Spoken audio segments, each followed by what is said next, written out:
¿por qué un Dios de amor hablaría de juicio? ¿Por qué un Dios misericordioso pediría cuentas a cada ser humano? ¿Por qué la Biblia insiste tanto en el arrepentimiento? ¿Por qué Cristo habló tantas veces acerca del día final? Si Dios es bueno, ¿por qué nos juzgará? Y permítame iniciar este mensaje con una ilustración. Imagínese que esta mañana nosotros despertamos, prendimos la televisión o vimos en nuestro celular una terrible noticia que ha conmocionado a todo el país. Un hombre ha quitado la vida a toda una familia de una manera brutal.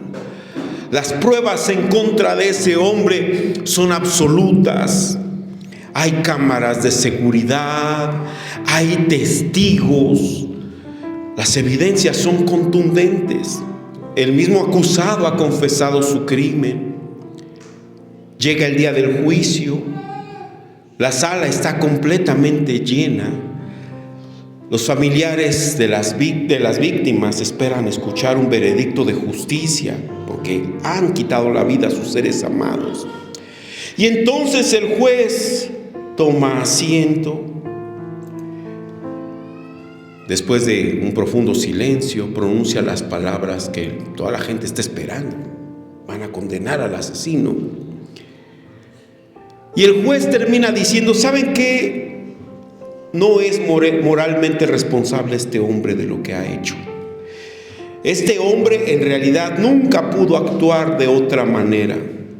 Estaba predestinado que este hombre no podía elegir hacer el bien.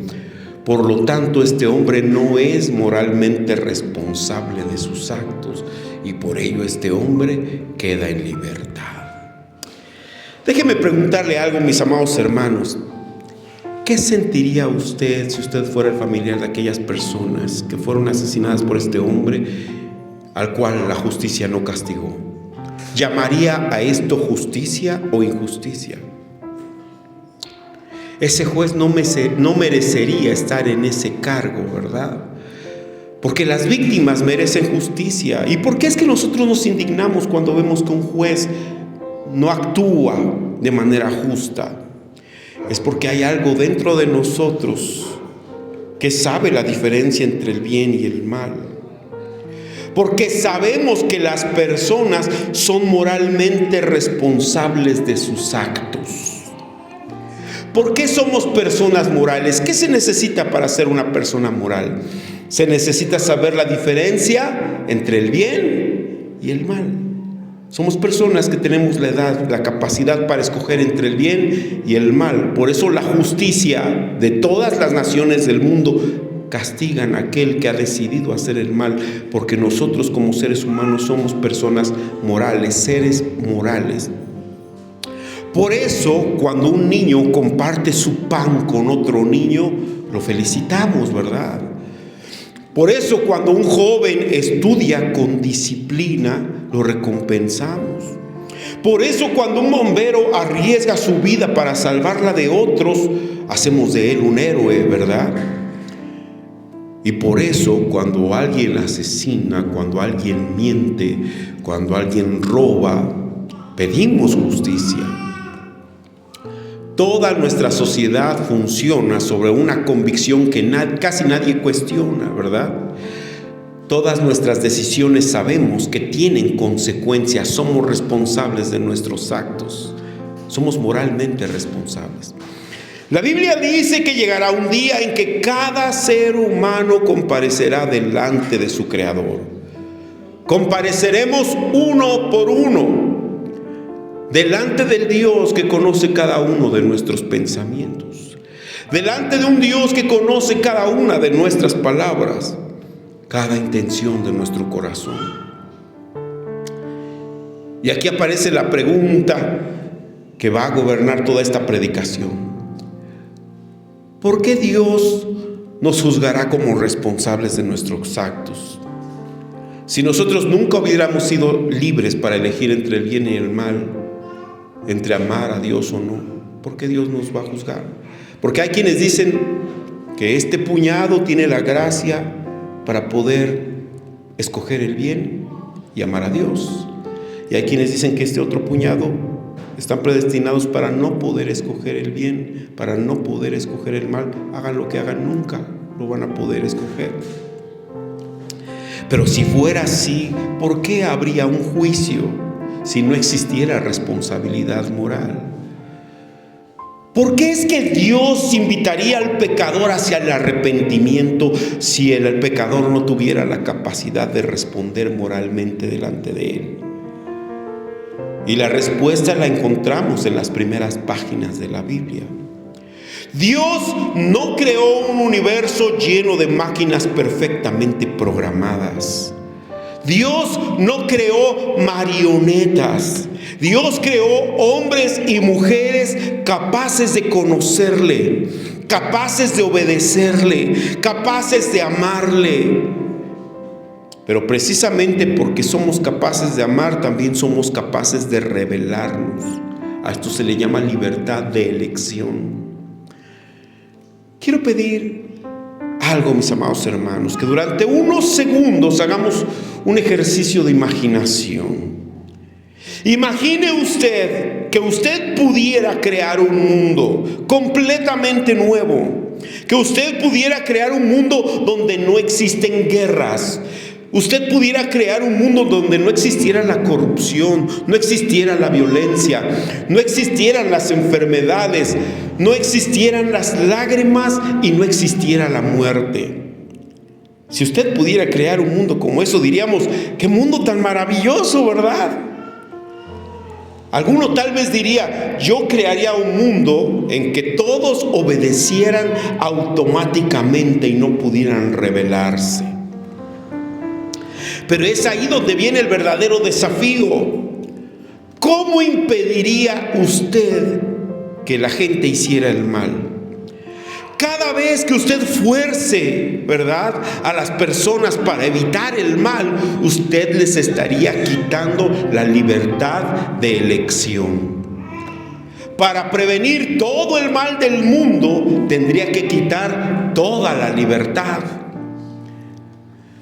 ¿Por qué Dios no creó un mundo sin libertad humana? Porque sería un mundo sin humanos. Un mundo sin libertad, imagínense esto, mis amados hermanos, ¿hubiera sido un mundo sin odio? ¿Un mundo sin libertad? Sí, hubiera sido un mundo sin odio. ¿Un mundo sin libertad hubiera sido un mundo sin sufrimiento? Sí, hubiera sido un mundo sin sufrimiento. Pero al crear un mundo sin libertad humana, habríamos creado un inmenso ejército de máquinas. Máquinas que jamás podrían mentir, máquinas que jamás hubieran podido odiar, máquinas que jamás hubieran podido robar, pero serían máquinas que tampoco hubieran podido amar. Porque el amor no puede fabricarse, el amor no puede programarse, el amor solamente puede entregarse. Un mundo sin libertad hubiera sido un mundo sin amor, lo cual es el valor más alto de todo el universo. Este bien supremo nunca se hubiera podido experimentar en un mundo sin libertad. El verdadero amor, nuestro amor a Dios, nuestro amor al prójimo, necesariamente involucra la libertad de elección. Y con la libertad de elección se puede elegir entre amar y se puede elegir odiar. Un mundo sin libertad humana reduciría a las personas a simples títeres, ¿verdad? Que no tendrían la libertad para elegir el amor, porque el amor se elige con plena libertad. Dios no estaba buscando construir la obra maestra de un ingeniero de programación, ¿verdad? Porque un ingeniero puede crear a máquinas para que obedezcan. Pero Dios lo que quiso era formar seres capaces de amar. Y esta verdad explica por qué es que había un árbol en el huerto del Edén. ¿Por qué creen que había un árbol en el huerto del Edén? Pues porque desde el huerto del Edén ya había libertad de elegir hacer el bien o hacer el mal. Esto explica la tragedia del pecado. Esto explica por qué el dolor de la cruz. Y esto explica por qué aún hoy Dios sigue llamando al hombre al arrepentimiento. Cada vez que Dios dice ven, cada vez que Dios dice arrepiéntete, cada vez que Dios dice escogeos la vida, convertíos, Él está recordándonos que Dios todavía nos habla como seres moralmente responsables. Dios no nos habla como un programador le hablaría a sus robots. Por eso hoy descubriremos que Dios nos creó para amarle. Por eso nos hizo seres moralmente libres, moralmente responsables de elegir el bien y el mal. Esa libertad moral de escoger entre el bien y el mal es lo que hizo posible la rebelión. Es lo que hizo necesario el juicio y es lo que hace gloriosa la gracia manifestada en Jesucristo.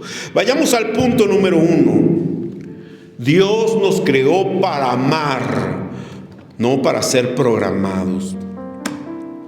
Y esto nos lleva a la siguiente pregunta: ¿por qué existe el pecado? ¿Qué es exactamente lo que Dios quería cuando creó al ser humano?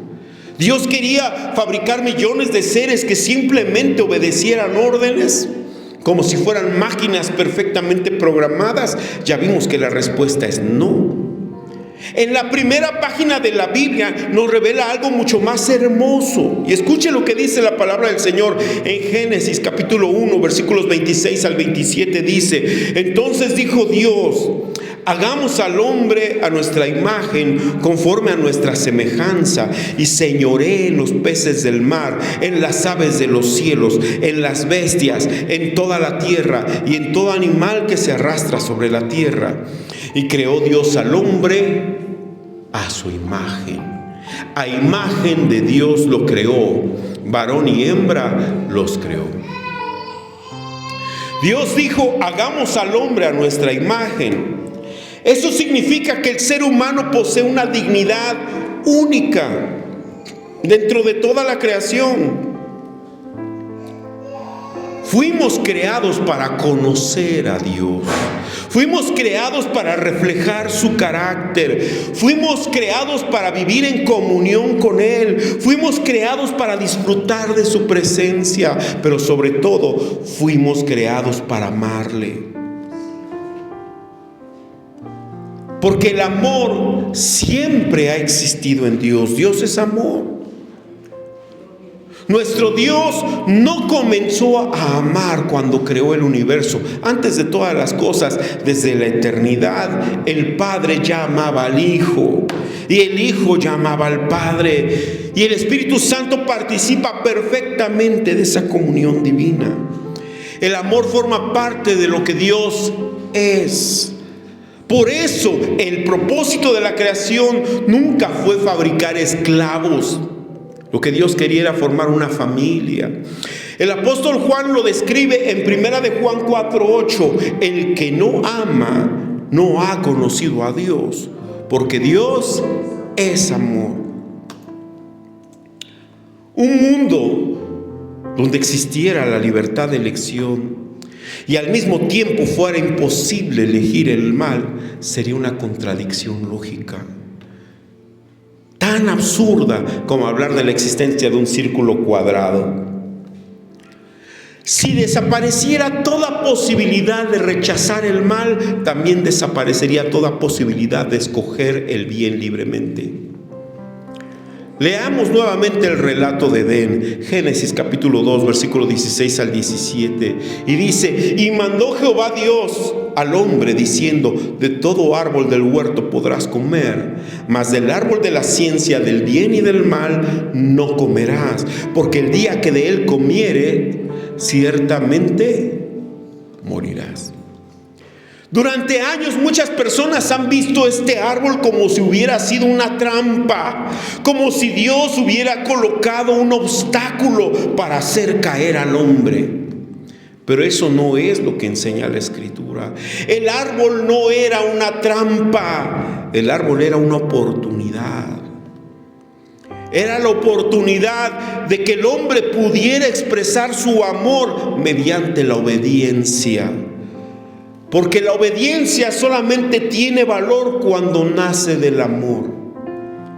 Y el amor solamente tiene valor cuando puede entregarse libremente. Por eso me atrevo a decir una frase que resume este punto. El árbol no fue colocado para provocar la caída del hombre. El árbol fue colocado para hacer posible una obediencia nacida del amor. Dios creó al hombre con libertad de elección. Solo quien es libre de elegir entre el bien y el mal puede ser moralmente responsable de sus acciones y de sus elecciones. Toda la revelación bíblica presume que Dios trata al hombre como un ser moralmente responsable, ¿verdad? Cada vez que tenemos problemas no podemos decir, ¿por qué a mí, Señor? Porque sabemos por qué nos metimos a nuestros problemas. Son consecuencias de nuestras decisiones. No porque Dios nos haya obligado a hacer el mal y caer y pecar y asumir las consecuencias. En la Biblia nosotros no encontramos a un Dios dialogando con marionetas, no encontramos a un Dios dialogando con robots, encontramos a un rey llamando a sus súbditos. En la Biblia encontramos a un pastor buscando la oveja perdida. En la Biblia encontramos a un juez exhortando a los hombres al arrepentimiento. Escuche nada más cómo es que Dios le habla a Israel. Deuteronomio capítulo 30 versículo 19. A los cielos y a la tierra llamo por testigos hoy contra vosotros, que os he puesto delante la vida y la muerte, la bendición y la maldición. Escoge pues la vida para que vivas tú y tu descendencia. Qué impresionante, mis amados hermanos. Dios sigue hablando al hombre como un padre. He puesto delante de ti, escoge. En Josué proclama la Escritura, Josué 24:15. Y si mal os parece servir a Jehová, escogeos hoy a quien sirváis. Pero yo y mi casa serviremos a Jehová. Pero ahí vuelve a aparecer la libertad de elección. Escogeos hoy a quien sirváis. ¿Qué dice? Si a los dioses que adoraron vuestros padres, ¿verdad? O a los dioses que adoran los habitantes de esta ciudad donde moras hoy, ¿verdad? Pero yo y mi casa serviremos a Jehová. El hombre tiene libertad de escoger. Elías pregunta en Primera de Reyes 18:21, ¿hasta cuándo claudicaréis vosotros entre dos pensamientos? Si Jehová es Dios, seguidle, y si Baal, id en pos de él. El pueblo claudicaba, tenía dos pensamientos, podía elegir dos cosas: seguir a Dios o seguir a los Baales. Y siglos después Jesucristo proclama algo profundo, y con dolor Jesús lo dice en Mateo 23:37. Jerusalén, Jerusalén, que matas a los profetas y apedreas a todos los que te son enviados. ¿Cuántas veces quise juntar a tus hijos como la gallina junta sus polluelos debajo de las alas, y no quisiste? Miren el contraste. Yo quise, pero tú no quisiste. ¿Había libertad de elección? No hay un conflicto entre lo que es el poder de Dios y la libertad del hombre. Aquí se expresa un lamento de nuestro Señor frente al rechazo humano. Jesús no presenta a aquellas personas como personas incapaces de entender un llamado. Los presenta como personas responsables de rechazar ese llamado. Ese es precisamente el tono moral con el que la Escritura describe la incredulidad. La Biblia está llena de llamados, la Biblia está llena de advertencias, la Biblia está llena de promesas e invitaciones. Dios habla así porque trata a las personas como personas moralmente responsables, no como títeres o como robots. Cada vez que usted abre la Biblia, Dios le habla. Cada vez que usted escucha una predicación, Dios le está llamando. Cada vez que el Espíritu Santo trae convicción a su corazón, Dios le está recordando que usted no es una máquina, que usted tiene capacidad de elegir y que por eso es responsable de lo que va a elegir. Porque usted es una persona creada a la imagen de Dios. Y precisamente porque fue creado para amar a Dios, también es responsable de la manera en que usted responde a su llamado. Punto número 2. El pecado no nació en el corazón de Dios. El pecado nació en la rebelión del hombre. En internet he visto que muchas gentes se preguntan, bueno, ¿y de dónde salió el mal? ¿De dónde nació el pecado? Porque nosotros vivimos en un mundo lleno de dolor. Vivimos en un mundo lleno de guerras, de injusticias, de abusos, de violencia, de corrupción. Aquí hay traiciones, hay enfermedades, hay muerte.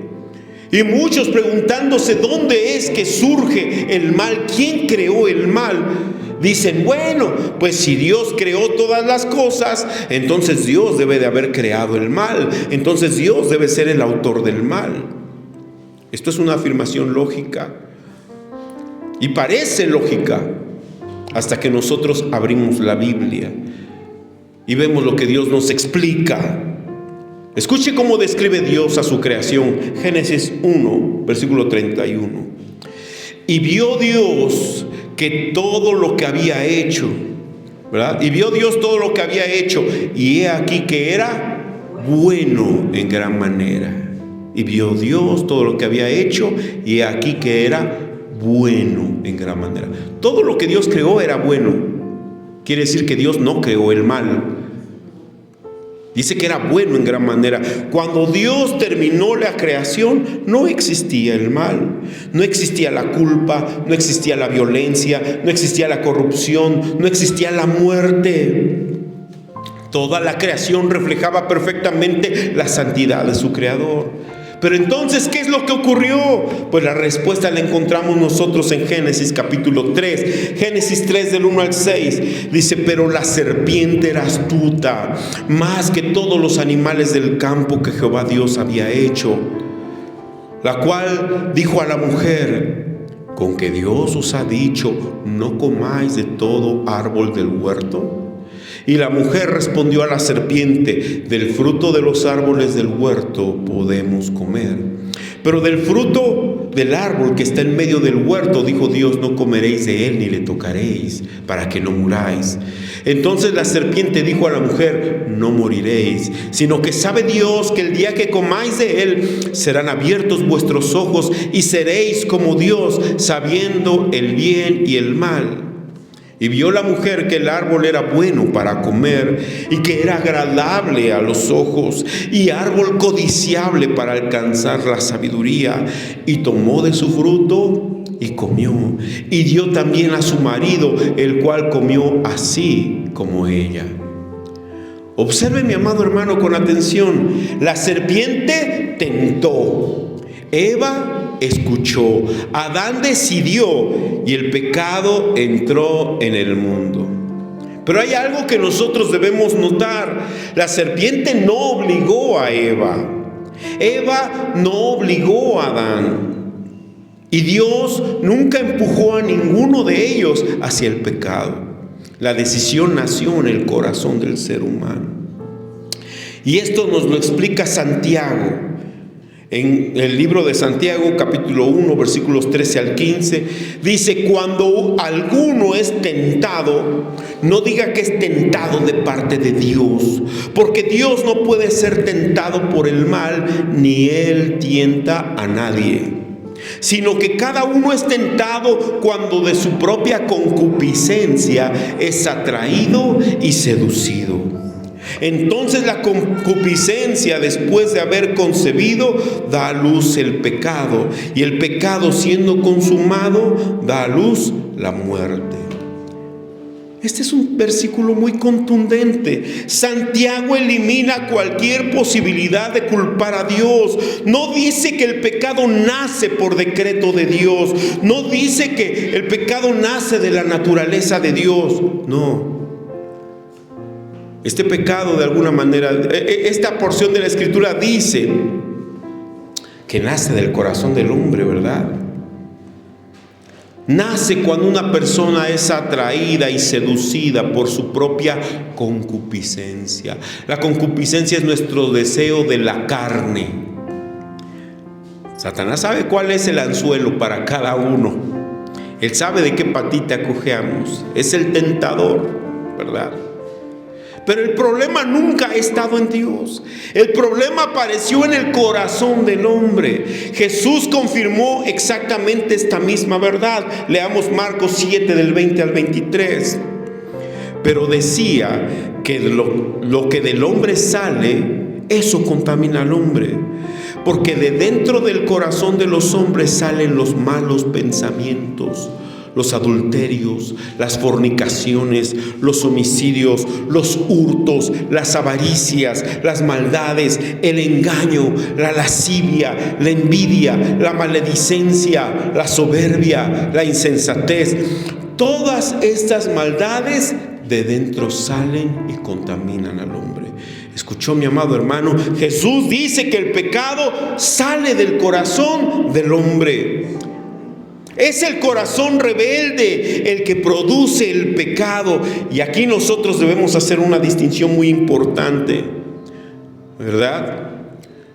Permitir una decisión no significa producir una decisión. Lo voy a volver a decir. Permitir una decisión no significa producir una decisión. Y lo voy a ilustrar con una imagen, porque creo que a veces es mejor ilustrar con analogías.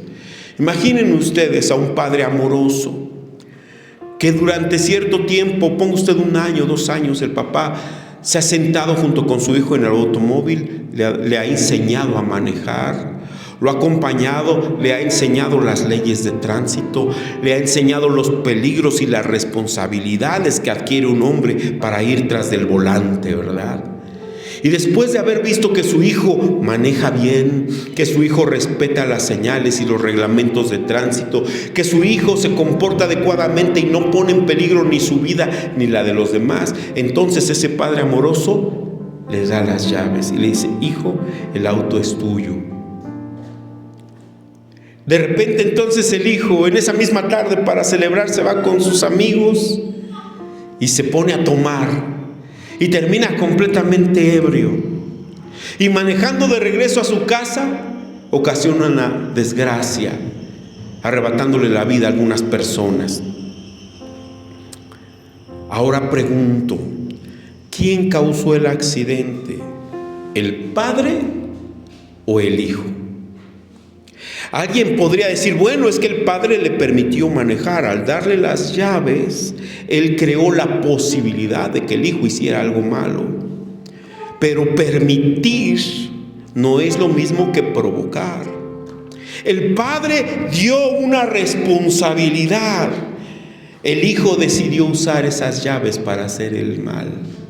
De la misma manera, Dios creó al hombre con libertad moral para elegir. Dios le ha dado mandamientos claros, le ha dado advertencias de las consecuencias de sus actos. Pero la decisión de desobedecer, ¿de quién vino? Del hombre. La Escritura jamás presenta a Dios como el autor moral del pecado. Al contrario, declara con libertad, declara con absoluta claridad lo que dice en 1 de Juan 1:5. Este es el mensaje que hemos oído de Él y os anunciamos. Dios es luz y no hay ningunas tinieblas en Él. Ningunas tinieblas.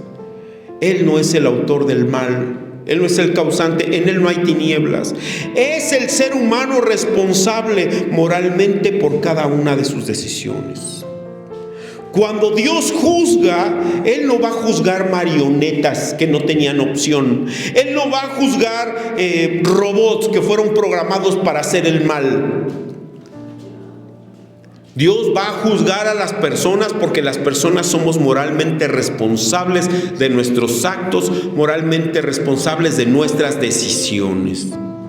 Y cuando Dios llama al arrepentimiento, no se está burlando del pecador, ofreciéndole algo que él nunca va a poder tener, sino que Dios extiende esa invitación sincera para que el pecador venga a Dios. Por eso el pecado no demuestra un defecto en la creación de Dios, no. El pecado demuestra la terrible seriedad de la libertad moral que Dios otorgó al hombre. Pero esa libertad fue utilizada para la peor decisión de la historia, que es rechazar a Dios, ese Dios que nos ha dado la vida. Hermanos, qué fácil es culpar a todos, a otros culpamos de nuestros pecados. Aprenderíamos mucho si en lugar de perder el tiempo buscando a quién culpar por nuestros pecados, aceptáramos nuestras responsabilidades. Desde el principio ha sido así. ¿Qué hizo Adán cuando Dios le pidió cuentas? La mujer que me diste. Adán culpó a su mujer. ¿Y qué hizo Eva? Eva culpó a la serpiente. Y desde entonces la humanidad sigue buscando a quién responsabilizar. Es que yo soy así por culpa de la sociedad. Es que yo soy así por culpa de mi familia. Es que yo soy así por culpa del gobierno, por culpa de la cultura. Fue culpa del diablo. Incluso algunos llegan a insinuar que la culpa es de Dios. Pero la palabra del Señor nos lleva a un lugar muy diferente. La palabra del Señor nos señala a nosotros. El pecado no comienza en nuestras circunstancias. Hay quien podrá decir, es que yo soy ladrón porque yo soy pobre. Recordamos nosotros en Lucas 16 la parábola del rico y Lázaro, ¿verdad? Lázaro era pobre, era ladrón, tenía la peor de las circunstancias. Pero las circunstancias no son excusa para hacer el mal. El pecado comienza cuando un corazón decide vivir de espaldas a Dios. Y esa es precisamente la razón por la que todos necesitamos desesperadamente de un Salvador. Porque el problema del ser humano no es que no tenemos dinero. Nuestro problema no es que no tenemos nosotros un buen trabajo o un buen cerebro para pensar mucho mejor que los demás. Nuestro problema viene del corazón. El problema más profundo del ser humano se encuentra dentro de nuestro corazón. Y ese es el diagnóstico correcto. Entonces la siguiente pregunta resulta inevitable. Si el pecado nació en nuestro corazón, ¿qué esperanza tiene un corazón culpable delante de un Dios absolutamente santo? Esa es la pregunta que responderemos en el siguiente punto. Punto número 3. Si el pecado nació en nuestro corazón, entonces todos necesitamos de un Salvador. Si hoy Dios decidiera revelar en esta pantalla todos tus pensamientos, si Dios hoy colocara en esta pantalla todas aquellas cosas terribles que han pasado por tu mente durante esta última semana, ¿quién tendría el valor de permanecer aquí? Imagine usted que cada palabra que ha pronunciado, cada mala intención del corazón, cada pensamiento oculto, cada pecado secreto apareciera delante de toda la congregación. No habría necesidad de que nadie nos acusara. Nosotros mismos bajaríamos la mirada. ¿Por qué? Porque el mayor problema del ser humano no está solamente en lo que hace. Nuestro problema está en lo que somos. Y esa es precisamente la conclusión a la que nos conduce la palabra de Dios. Escuche cómo lo describe el apóstol Pablo, la condición espiritual de toda la humanidad. Romanos capítulo 3, versículo 10 al 12. Dice, como está escrito, no hay justo ni aun uno. No hay quien entienda, no hay quien busque a Dios. Todos se desviaron, a una se hicieron inútiles. No hay quien haga lo bueno, no hay ni siquiera uno. Y Romanos 3:23 dice, por cuanto todos pecaron y están destituidos de la gloria de Dios. ¿Cuántos pecaron? Todos, no unos cuantos, no la mayoría. Todos. ¿Habrá uno que pueda levantar la mano y diga: yo no he pecado? ¿Por qué? Porque el pecado de Adán no fue simplemente el primer pecado de la historia. El pecado de Adán fue la puerta por la que entró la rebelión. Y desde entonces cada ser humano ha confirmado personalmente esa rebelión. No somos pecadores solamente porque Adán pecó. Somos pecadores porque nosotros también hemos pecado. Cada uno de nosotros ha decidido vivir en algún momento de su vida como si Dios no tuviera derecho a gobernarnos. Eso es exactamente lo que significa el pecado. El pecado no es simplemente cometer errores, no es una equivocación, no es una debilidad pasajera. El pecado es una declaración de independencia contra Dios. Es decirle al Creador: quiero vivir a mi manera. Y eso explica por qué la Biblia utiliza palabras tan fuertes para describir al pecado. Leamos Isaías 53:6. Dice: todos nosotros nos descarriamos como ovejas, cada cual se apartó por su camino. ¿Notan ustedes la expresión? Cada cual se apartó por su camino. No es exactamente lo que hizo Adán. Y eso es exactamente lo que seguimos haciendo nosotros. Aquí nosotros debemos comprender algo que muchas personas han olvidado. El problema del pecado no se mide en base al acto que hemos cometido. El problema del pecado se mide por la dignidad de aquel contra quien hemos cometido ese pecado. Porque no es lo mismo arrojar una piedra contra una ventana de un vecino que arrojar la piedra contra un policía. No es lo mismo que arrojar la piedra contra el presidente de la República. Depende contra quién cometiste el pecado, ¿verdad? No es lo mismo insultar a un desconocido que insultar al juez en el tribunal. No es lo mismo romper una promesa a cualquier persona que quebrantar un pacto sagrado hecho con Dios. De la misma manera, nuestro pecado adquiere una gravedad infinita, porque nuestro pecado ha sido cometido contra un Dios infinitamente santo. Por eso David pudo decir, después de haber pecado, en el Salmo 51:4, contra ti solo he pecado y he hecho lo malo delante de tus ojos. David también había pecado contra Betsabé.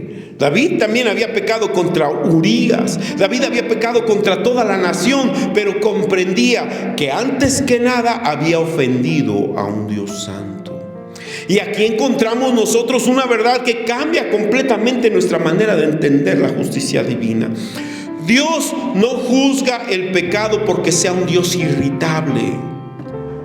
Dios juzga el pecado porque Dios es perfectamente santo. Escuche cómo lo describe el profeta Isaías en Isaías capítulo 6, versículos 1 al 3. En el año que murió el rey Usías, vi yo al Señor sentado sobre un trono alto y sublime, y sus faldas llenaban el templo. Por encima de él habían serafines, y el uno al otro daba voces diciendo: Santo, santo, santo, Jehová de los ejércitos, toda la tierra está llena de su gloria. Los ángeles no dicen amor, amor, amor, aunque Dios es amor. Los ángeles no dicen poder, poder, poder, aunque Dios es todopoderoso. Los ángeles dicen santo, santo, santo, porque la santidad es perfección moral de Dios. Él ama perfectamente y por eso Él también juzga perfectamente. Él actúa siempre conforme a su naturaleza. Y precisamente porque su naturaleza es ser santo, el pecado no puede ser tratado como si fuera algo insignificante. Imagine por un momento que Dios dijera: bueno, ¿sabes qué? No me importa tu pecado, no me importa tu mentira, no me importa tu corrupción, no me importa el abuso que has cometido, no me importa tu maldad. ¿Seguiría siendo un Dios santo si Él dijera que no le importa nuestra maldad? No. Precisamente porque Dios ama la justicia, no puede llamar bueno a lo malo. Y no puede llamar inocente al culpable. La Escritura lo afirma con claridad en Proverbios 17:15. El que justifica al impío y el que condena al justo, ambos son igualmente abominación a Jehová. Si eso es una abominación para Dios, entonces, mis amados hermanos, ¿cómo podría Él mismo actuar como un juez injusto? No podría, no puede. A Él no le falta poder, pero bueno, Él no puede fallar contra su naturaleza, ¿verdad? Y entonces nosotros llegamos al momento más solemne de esta predicación.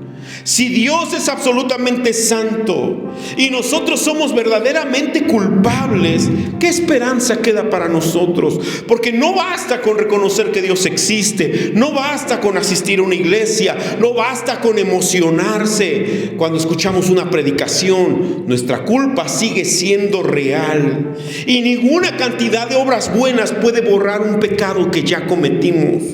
Permítame ilustrarlo. Imagínese usted a una persona que está siendo juzgada y comparece ante el juez. Es acusada de homicidio.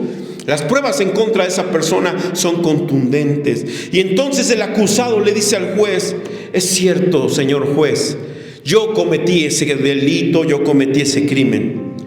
Pero después de cometer el crimen, yo ayudé a una ancianita a cruzar la calle. Yo doné dinero para los huérfanos. Yo fui amable con mis vecinos. Yo hice muchas obras buenas.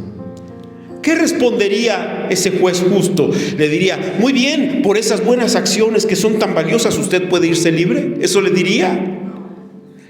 No, porque esas buenas acciones no eliminan el delito que ya se cometió. Por eso es que no somos salvos por buenas obras. Lo mismo ocurre delante de Dios. Las buenas obras son buenas, ¿verdad? Los ateos, muchos ateos hacen buenas obras. Pero las buenas obras no cancelan nuestra culpabilidad. Las buenas obras no pueden reescribir nuestro pasado. Queridos hermanos, quizás hoy has venido pensando que el mensaje era para alguien más, pero la palabra de Dios nos ha reunido a todos bajo el mismo diagnóstico. El pastor necesita la misma gracia, ¿verdad? El pastor de esta iglesia necesita la misma gracia que el nuevo creyente, porque todos estamos en el mismo barco. Todos debemos llegar a los pies de Cristo exactamente de la misma manera. Llegar sabiendo que llegamos con manos vacías. Llegar sabiendo que llegamos sin méritos, sin derechos, sin excusas, solo con una necesidad. Venimos con el Señor con una inmensa necesidad de misericordia. Porque cuando el pecador ya no tiene absolutamente nada que ofrecer, se da cuenta de que no tenemos nada que darle a Dios, es entonces cuando Dios revela lo que Él ya ha preparado desde antes de la fundación del mundo. El Señor ha preparado un Salvador, porque sabe que nosotros con nuestras buenas obras no podemos ser perdonados ni ganar el cielo. Punto número 4 y último. El juez, ese juez que nos va a juzgar, es el juez que descendió del trono para ocupar nuestro lugar como culpables. ¿Qué hará Dios con los culpables? Porque si Dios es verdaderamente justo, no puede fingir que el pecado nunca existió. Si Dios es verdaderamente santo, no puede dar por inocente al culpable. Escuchemos nuevamente lo que dice la palabra de Dios en Éxodo 34, del 6 al 7. Y pasando Jehová por delante de él, proclamó: Jehová, Jehová, fuerte, misericordioso y piadoso, tardo para la ira y grande en misericordia y verdad, que guarda misericordia a millares, que perdona la iniquidad, la rebelión y el pecado, y que de ningún modo tendrá por inocente al culpable, al malvado. Debemos entender, mis amados hermanos, que Dios perdona, pero Dios también juzga, ¿verdad? Dios ama, pero Él también es justo. Y acá aparece el gran problema del ser humano. Si Dios condena al culpable, estamos todos perdidos, porque todos somos culpables. Pero si simplemente dejara libre al culpable, ¿dónde quedaría la justicia de Dios? ¿Puede un Dios perfectamente santo cerrar los ojos delante del pecado? La respuesta es no. Él jamás dejará de ser quien es. Él jamás negará su santidad. Él jamás llamará bueno a lo malo. Él jamás declarará inocente al culpable sin que la justicia sea satisfecha. Porque Dios no ha resuelto este problema cerrando los ojos ante el pecado. No. Dios resuelve este problema satisfaciendo plenamente la justicia. Y lo hizo en Jesucristo.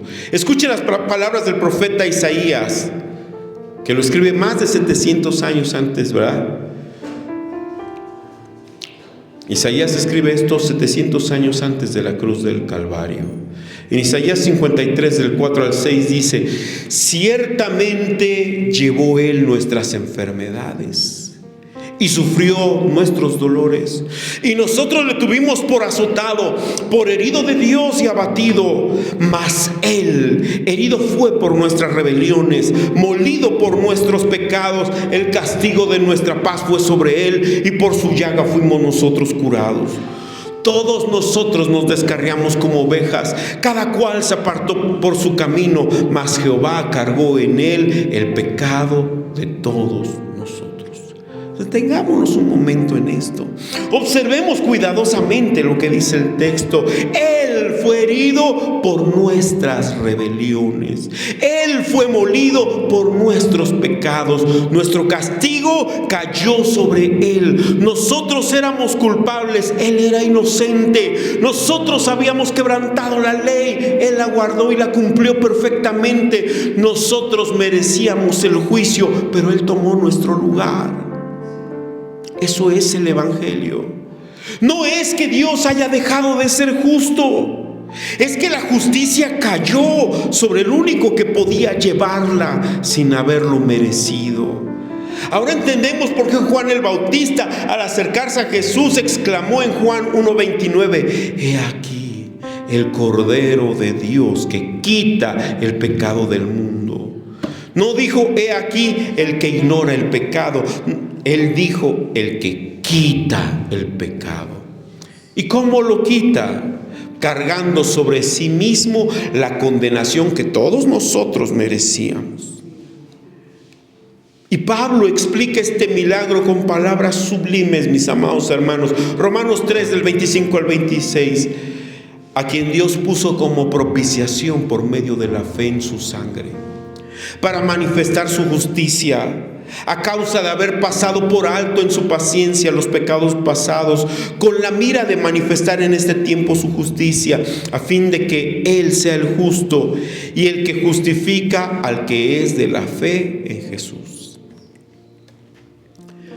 La cruz no es el lugar donde Dios abandonó la justicia, no. La cruz es el lugar donde su justicia, donde su amor se encontraron perfectamente. Ahí se encuentran su justicia y su amor, en la cruz del Calvario. Allí el pecado fue castigado y allí el pecador encuentra misericordia. Permítame decirlo de una manera: la cruz es el único lugar del universo donde la justicia recibió, ¿verdad?, todo lo que exigía, y el amor entregó todo lo que tenía. Eso fue la cruz del Calvario. Ahora bien, ¿para quién hizo Dios esta provisión? ¿Quién puede recibir el perdón? Escuche la respuesta de la Escritura en Hechos 17:30. Pero Dios, habiendo pasado por alto los tiempos de esta ignorancia, ahora manda a todos los hombres en todo lugar que se arrepientan. ¿A quién invita?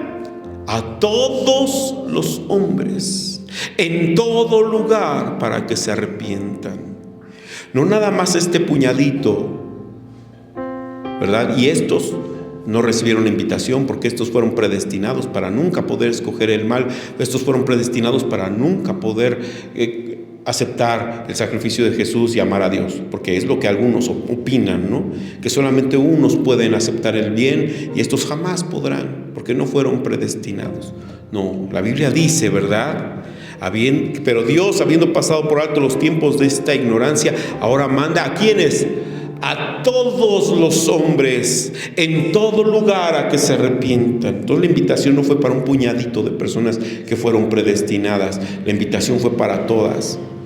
¿Qué amplitud de este llamado? A todos los hombres. ¿Por qué a todos los hombres es hecha esta invitación? Porque todos pecaron. Sí, el pecado de Adán tuvo el poder de afectar para mal a toda la humanidad, entonces el sacrificio de Cristo tiene el poder para afectar para bien a toda la humanidad. Porque Dios no se complace en la muerte del impío, como lo dijo el profeta Ezequiel 33:11. Diles, vivo yo, dice Jehová el Señor, que no quiero la muerte del impío, sino que se vuelva el impío de su camino y que viva.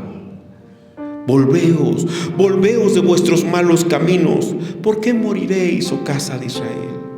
Aquí no se habla de un Dios tirano que solamente escogió a estos y a estos simplemente no los escogió y háganle como quieran. Eso sería un Dios tirano. Pero aquí habla el Dios que durante toda la historia, ¿verdad?, ha buscado reconciliar al hombre consigo mismo. El mismo Dios que caminó por el huerto buscando a Adán y preguntando, ¿dónde estás? Es el mismo Dios que envió profetas, es el mismo Dios que envió a su Hijo, el mismo Dios que hoy por medio del Evangelio sigue llamando al pecador, porque Dios nunca ha dejado de hacer la misma invitación: ven, arrepiéntete, cree, ven a mí. Quizá alguien piense, bueno, hermano, es que de verdad Dios puede perdonar a alguien como yo. Mire la cruz, ahí está su respuesta. Si el sacrificio de Cristo fue suficiente para satisfacer completamente la justicia de Dios, entonces no existe un solo pecado que sea tan grande que la sangre de Cristo no lo pueda limpiar. Cuando el pecador viene a Cristo con un arrepentimiento genuino, cuando viene con una fe sincera, Cristo lo recibe, porque Él dice: el que a mí viene, no le echo fuera. Y lo recibe no porque el pecado sea pequeño, sino porque Cristo es infinitamente grande. Para concluir, y es lo más importante, ¿cuál será tu respuesta? Permítame llevarlos una vez más al lugar donde comenzamos esta mañana. Regresemos por un momento a aquel tribunal. Todo está en silencio. El juez está sentado en su estrado. Las pruebas en su contra han sido presentadas, los testigos han hablado, no hay dudas, el acusado es culpable. No existe un solo argumento para justificar al culpable. No hay apelación, no hay excusas, no hay manera de borrar el delito cometido ni por sus buenas obras, ¿verdad? Ahora imagine que usted es ese acusado. Y si somos honestos con la palabra de Dios, no necesitamos imaginarlo.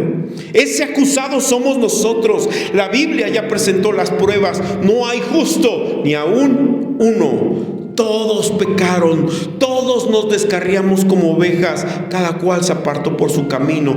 No solamente hemos cometido pecados, hemos cometido pecados contra un Dios infinitamente santo. Y por eso el veredicto de la ley es justo: somos culpables. Y la paga del pecado es la muerte. Ese es el veredicto. Qué bueno que la historia no termina ahí. Porque si la historia terminara ahí, no existiría esperanza ninguna para nosotros. Pero entonces sucede algo que ningún ser humano puede imaginar. Ya estamos ahí declarados culpables, cuando el juez está a punto de pronunciar la sentencia. El juez se levanta de su trono, el juez desciende de su estrado, el juez camina lentamente hasta donde está el acusado y delante de todos él dice: la sentencia se cumplirá, pero el castigo lo recibiré yo. Eso fue exactamente lo que ocurrió en la cruz del Calvario.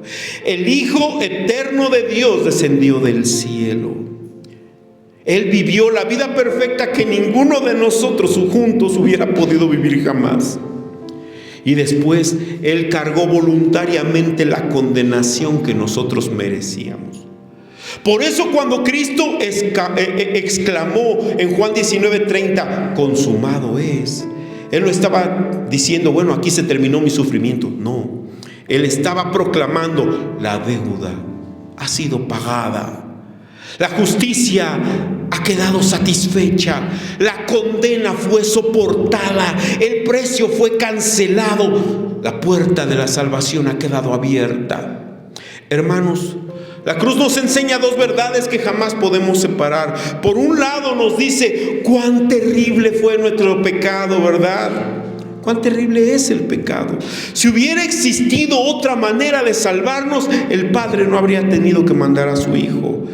Pero la cruz también nos revela cuán inmenso es el amor de Dios.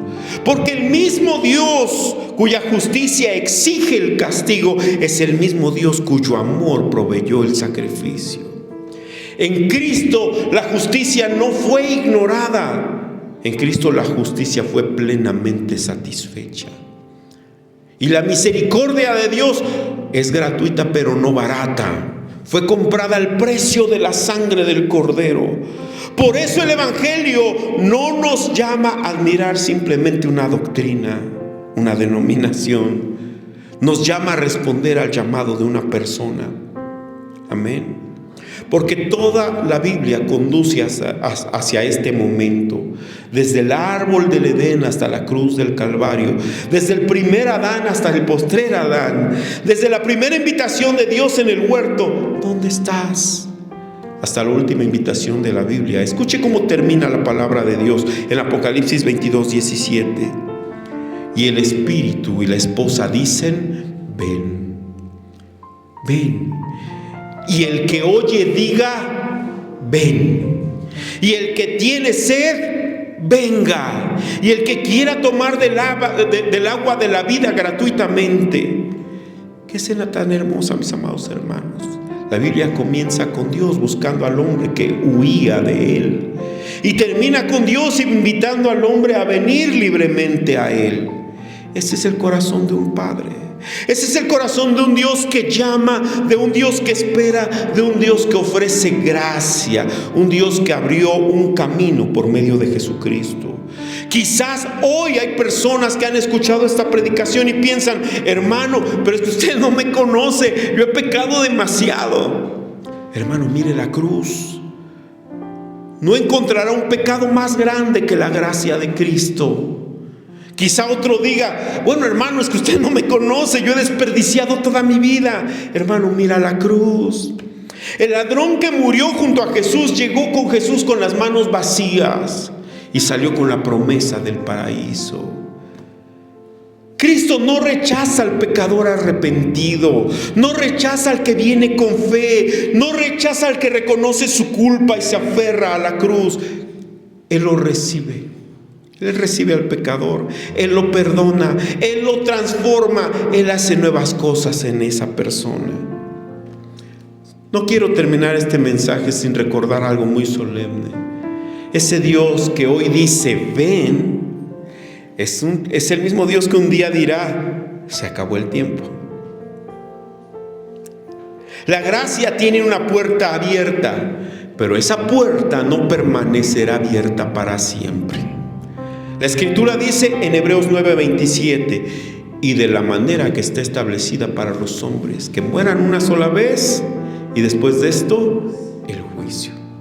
Por eso la pregunta más importante que puedes responder hoy no es cuál es tu opinión sobre la libertad de elección, que se llama libre albedrío. La pregunta no es cuál es el sistema teológico que prefieres. Ni siquiera la pregunta es si entendiste cada argumento de esta larga predicación. La pregunta es infinitamente más personal. ¿Qué harás con Jesucristo? Porque algún día seremos evaluados por lo que hicimos con el Hijo de Dios. Y cuando ese día llegue, solo habrá dos tipos de personas: los que aparezcan delante del juez llevando el peso de sus propios pecados, porque nunca recibieron a Cristo, nunca aceptaron su perdón. Y estarán aquellos que comparezcan vestidos con la justicia perfecta de Cristo. Mi oración es que ninguno de los que hoy escuchan este mensaje salgan de este lugar confiando en sus buenas obras, en sus buenos méritos, que salgan de aquí confiando en su religión o en su denominación. No, lo que yo quisiera es que todos salgamos aferrados únicamente a Cristo, porque solamente Él pudo decir en Juan 14:6: yo soy el camino y la verdad y la vida, y nadie viene al Padre sino por mí. Hermanos, comenzamos esta predicación preguntándonos, ¿por qué Dios llama al hombre al arrepentimiento? Hoy conocemos la respuesta, porque Dios nos creó para amarle, porque siendo libres nos hemos rebelado contra Él, porque siendo culpables merecíamos el juicio, pero porque nos amó Dios de tal manera, Él envió a su Hijo para ocupar nuestro lugar y abrir un camino de reconciliación. Esa invitación sigue resonando el día de hoy con la misma fuerza con la que resonó en el huerto de Edén, con la misma fuerza con la que esa invitación resonó en los labios de los profetas, o como resonó en los labios de Jesucristo, o en la predicación de los apóstoles. Hermano, arrepiéntete. Cree en el Señor Jesucristo. Ven a Cristo hoy. Porque el juez que un día juzgará al mundo es el mismo Salvador que hoy extiende sus manos traspasadas, que hoy ofrece el perdón, que hoy ofrece la vida eterna, que hoy ofrece una nueva creación. A todo aquel que responde con fe, a todo aquel que responde con arrepentimiento, a Él sea toda la gloria por los siglos de los siglos.